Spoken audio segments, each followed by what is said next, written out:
Well, George has installed a new motor, fuel pump I mean, a Holley. Yeah. George, would you like to get that old fuel pump up? Sure, yeah. 4 to 7 pounds of pressure.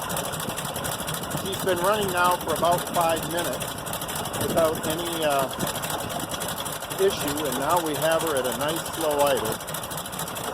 Yeah. We were wondering now the size. There is the motor we had that was a very good motor, just we feel that it was putting out too much pressure. So now we have this motor, or fuel pump I mean, not motor.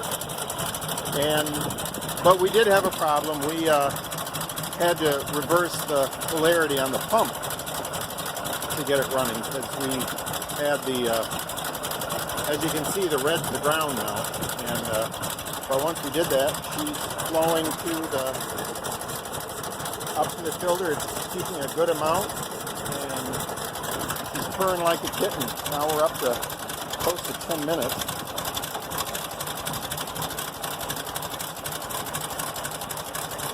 And we're able to shift it without shutting the motor off. And